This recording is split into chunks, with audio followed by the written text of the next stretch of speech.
Papo Cabeça.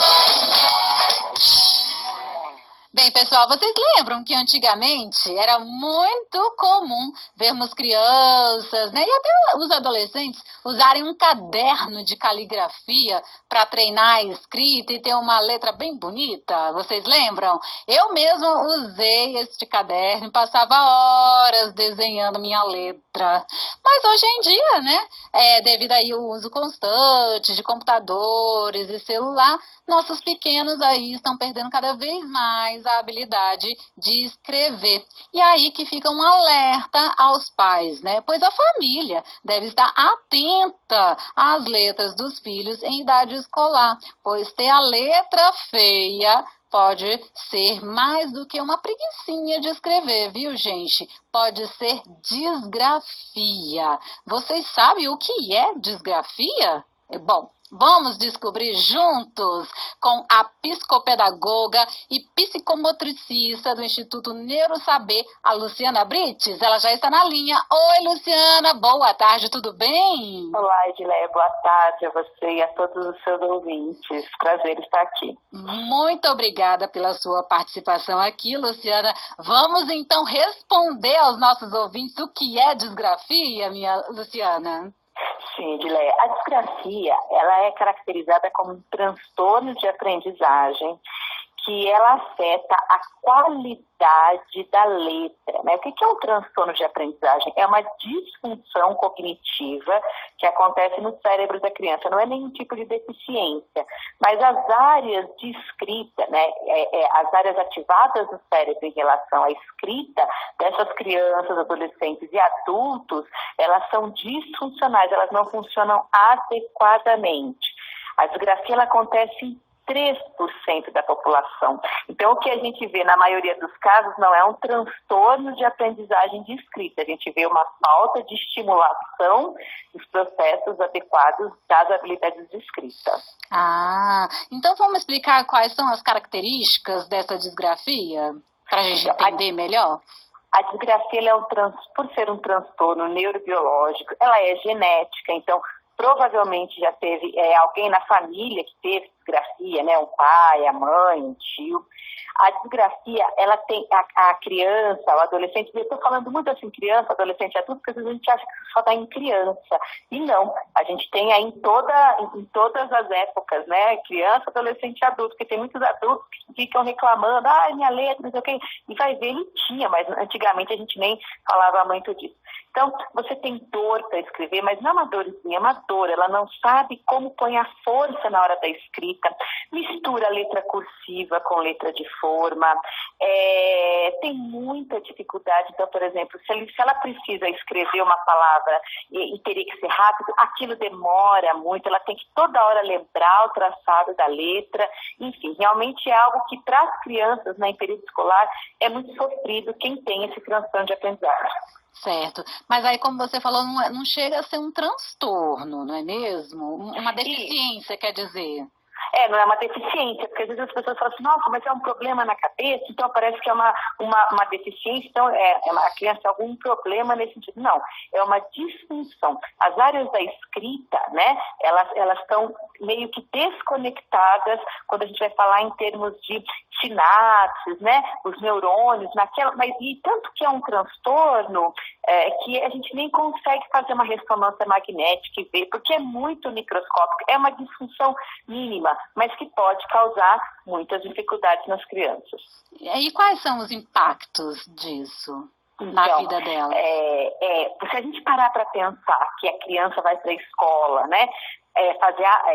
Absolutamente assim, se a gente for parar para ver, é ler e escrever, são as habilidades acadêmicas. Então, tem muitas crianças que, quando elas apresentam a disgrafia, que é esse transtorno de aprendizagem, elas começam a desenvolver fobia por escola. Porque imagina você ir para um lugar que você tem que escrever, e você tem dor para escrever, você não gosta de escrever, você tem trauma de escrever, enfim, né?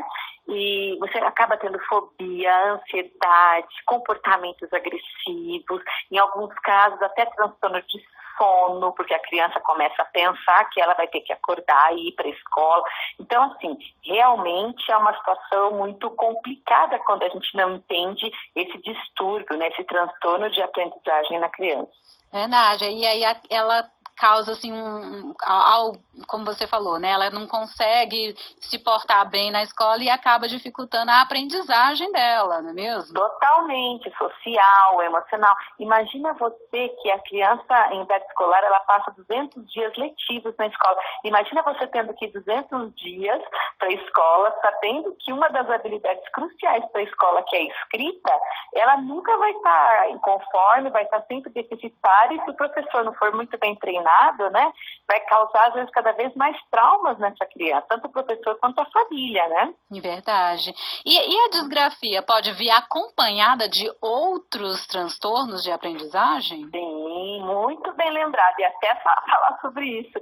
A disgrafia, ela pode vir junto, por exemplo, com a dislexia, que é um transtorno de leitura, né? Então, a disgrafia pode vir junto com o TDAH, que é o transtorno de déficit de atenção e hiperatividade, né? Então, são transtornos que é o que a gente chama de comorbidade, né? Quando a gente tem, por exemplo, pressão alta, muitas pessoas também têm o diabetes, que é uma comorbidade. Então, nesses casos, os transtornos de aprendizagem de comportamento, a disgrafia também pode estar associada com algum desses quadros.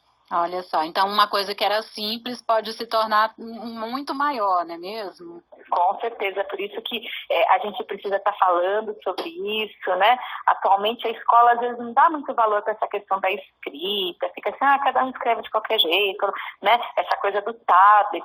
Você falou uma coisa muito importante, já tem pesquisas nos Estados Unidos falando que crianças que aprendem a escrever, por exemplo, com tablet, somente com o tablet, ela tem um desempenho da sua escrita, leitura e escrita pior do que aqueles que aprendem a escrever com lápis mesmo, né? Com lápis, caneta, papel, que faz uso desse suporte. Ah, mas com certeza, né? Porque você não tem aquela... você não treina, não é mesmo, Luciana? Exatamente. Isso faz parte e precisa ser muito bem resgatado pela escola. Uhum. Uma coisa também que eu falei no início é que a gente tinha aquele caderno de caligrafia, né? Que a gente tentava, né, fazer uma letra bem bonita. Eu mesma usei várias vezes, tanto que hoje minha letra é meio desenhada, mas aí, tanto com o uso constante aí de celular, de computador, a gente perdeu um pouco, né, dessa questão de escrever, e aí a letra fica um pouco feia. Mas aí como é que a gente pode diferenciar a disgrafia da letra feia? Nossa, essa é uma pergunta muito boa.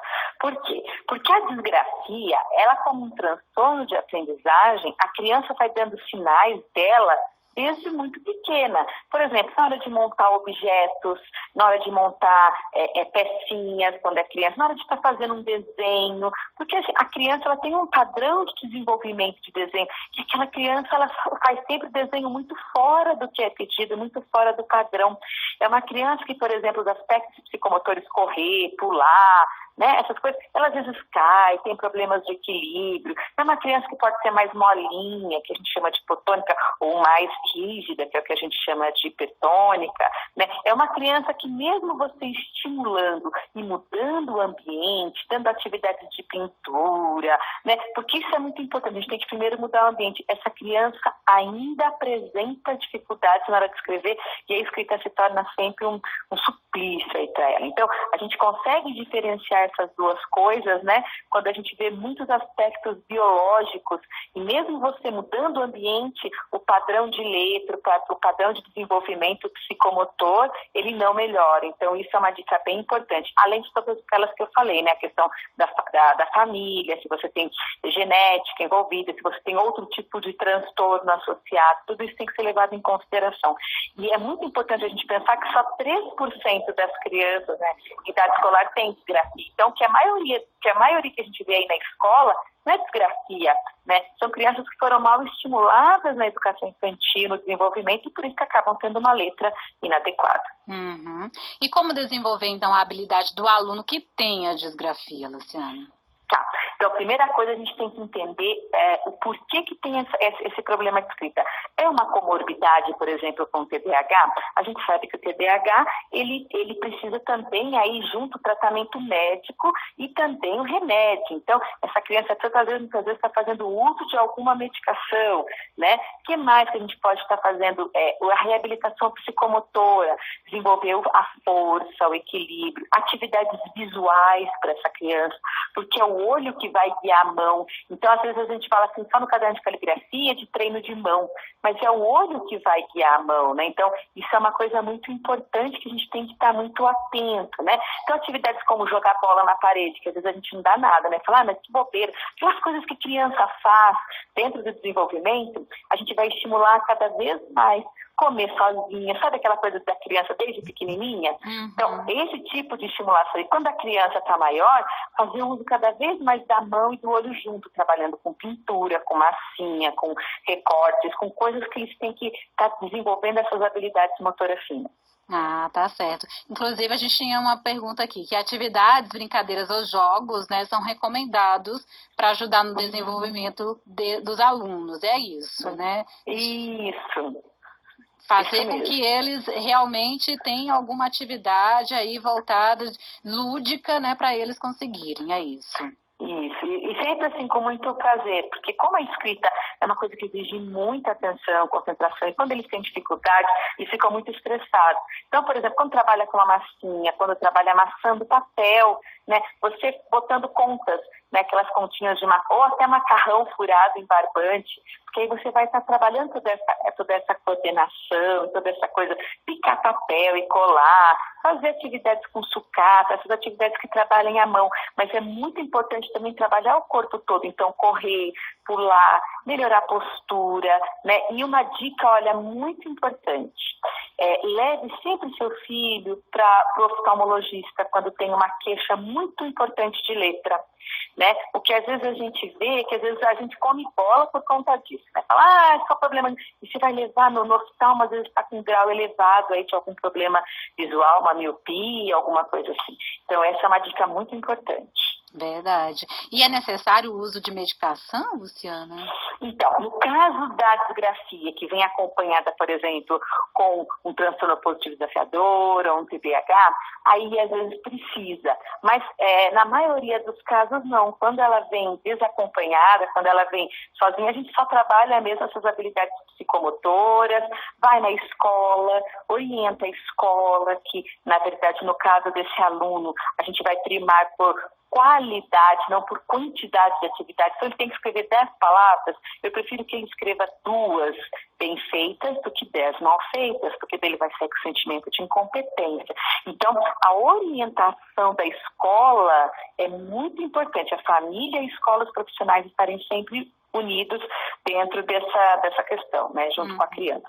Tá certo. Uma dúvida que me veio aqui. Quando você escreve, né, escreve rápido, aí, por exemplo, troca um I por um E, isso também pode ser disgrafia? Não. A disgrafia, quando a escrita é muito ilegível, quando você não consegue ler aquilo que está escrito mesmo. Então, assim, a criança mistura letra maiúscula com minúscula, cada hora ele escreve de um jeito. Então, não é só uma simples troca de letra ou uma letrinha feia. A gente fala que, às vezes, escrever meio rápido, trocar uma letra, isso acontece, né? Agora, quando isso faz parte e isso causa prejuízo, a gente sempre tem que pensar na questão do prejuízo. Quando isso causa um prejuízo grande, aí a gente tem que começar a desconfiar. E o que os pais irresponsáveis, né, e até os professores não devem fazer com um aluno que tem disgrafia, Luciana? Bom, a primeira coisa é ficar forçando a questão da escrita e ficar apagando toda hora o que a criança faz. A gente tem que sempre primar, não que você vai aceitar do jeito que ele der, mas a gente tem que primar por uma pedagogia do acerto e não do erro, né? Então, por exemplo, se você já sabe que ele não vai dar conta de fazer determinada atividade, idade, ou que aquilo vai passar o tempo, ele não vai. Então, aumente o tempo. Então, tem que ser um plano educacional que privilegie o sucesso daquela criança dentro daquela dificuldade, porque ele já tem é como se fosse uma corrida que ele já está saindo em desvantagem. Então, a gente tem que primar por esse tipo de coisa, né? Nos anteciparmos em situações que ele poderá ter dificuldade, criar estratégias, e aí vai depender, porque cada criança é uma criança, cada situação é uma situação. Então, isso é muito importante dentro do processo, tanto da família quanto da escola. E a família é super importante, né, Luciana? Muito. A família tem que estar com conhecimento, né? E tem que estar junto com a escola. Porque às vezes a gente vê muito, sabe? É que a gente chama a família não vem. Ou a família põe só a culpa na escola. Vamos pensar que tem que estar sempre trabalhando junto, né? Verdade, então. Nossa, que bacana, Luciana. Acho que você conseguiu esclarecer aqui pra gente. Tem algo mais que você possa acrescentar pra gente? Olha, o que eu percebo muito é que a escola precisa estar valorizando essas habilidades realmente da escrita, né? A questão do caderno de caligrafia, por exemplo, foi muito utilizado e hoje as pessoas querem trabalhar só a questão do caderno de caligrafia. Mas se você for pensar, por exemplo, você mesmo falou que usou, eu também usei. Nós tínhamos uma infância que nós corríamos, pulávamos, nós fazíamos uso do nosso corpo. Hoje, acho que a gente não vê isso nas crianças, isso acaba refletindo numa escrita ruim. Então, nós precisamos resgatar, e aí as pessoas ficam achando que caderno de caligrafia é uma coisa ruim. Não é ruim o caderno de caligrafia, ele é muito bom, só que ele faz parte de todo um processo de desenvolvimento. Caderno de caligrafia sozinho não vai dar conta só de letra. A gente tem que estimular essa criança a ser criança novamente, correr, pular, fazer todas essas coisas, e também junto treinar a letra, porque a letra é um ato motor, e como motor ela precisa ser treinada para ser lida e para ter os pensamentos expressos por ela, né? Verdade, né? Porque ela é uma forma de comunicação muito importante, né? E vai ter impacto na vida dela pro resto, o tempo todo, né? Pro resto da vida dela, né? Com certeza, com certeza. Valeu, então. Luciana, muito obrigada pela sua participação e até uma próxima oportunidade. Eu que agradeço a você e a todos os ouvintes e até uma próxima. Até uma próxima. Muito bem, gente, eu conversei com Luciana Brites, ela é psicopedagoga e psicomotricista do Instituto Neurosaber e nós falamos aqui sobre disgrafia. Bom,